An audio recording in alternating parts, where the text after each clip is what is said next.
सो एक जगह ते मूं ईअं ॾिठो त हिकिड़ी छोकिरी बीठी, हमरा हिकिड़ो बीठो, हुन खां पुछो मुंहिंजो हीअ केरु आहे? चई मुंहिंजी घरवारी आहे। चई मुंहिंजो जॾहिं मुंहिंजो सहुरो ॼायो तॾहिं आउं 11 सालनि जो हुयसि।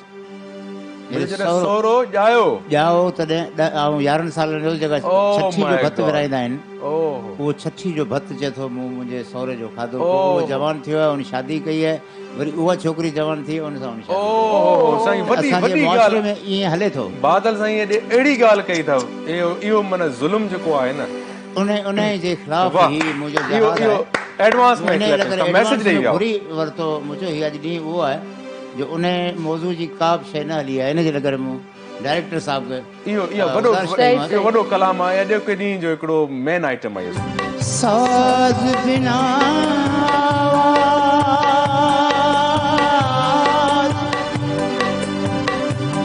आया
जन जे दिल जो टुकड़ो आहियां, तिन खां पई अॼु धार थियां।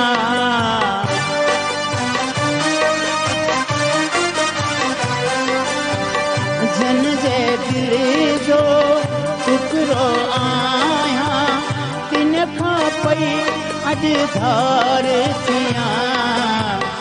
घर भातियुनि जे नालन माज मुंहिंजो नालो डाहिन पिया। हर भातियुनि जे नालन माज मुंहिंजो नालो डाहिन पिया।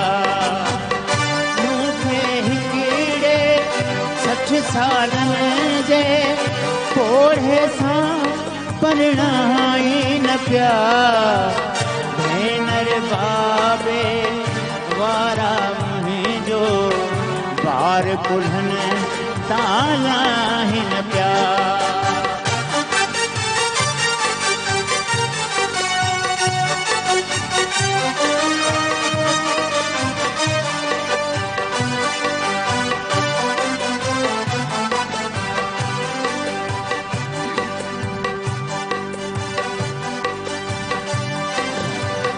नालो मुंहिंजो भाग भरी मूं भाग भरीअ जा भाग ॾिसो।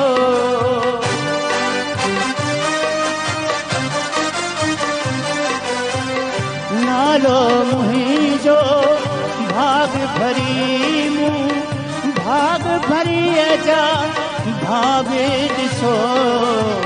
मूंखे पंहिंजे घर जो सांढियल समझी ढोर खपाइन था।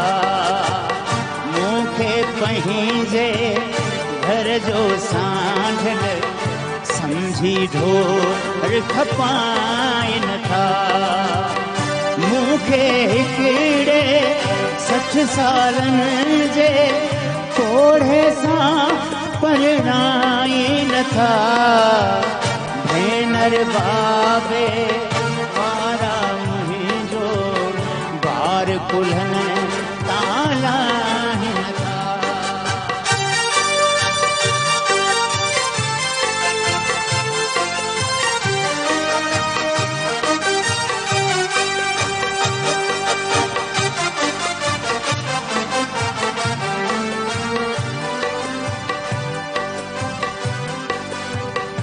दाह गफूर ॾियामा कंहिंखे पंहिंजन मूंखे पाण कुठो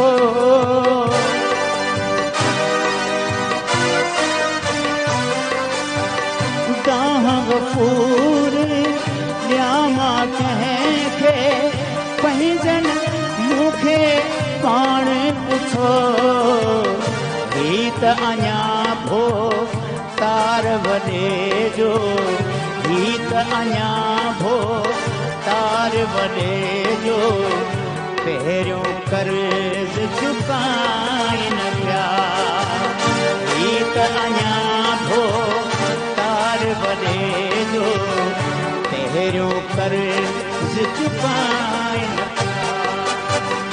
मूंखे हिकिड़े 60 सालनि जे कोड़े सां परणाई न पिया भेनर बाबे वारा मुंहिंजो बार कुल्हनि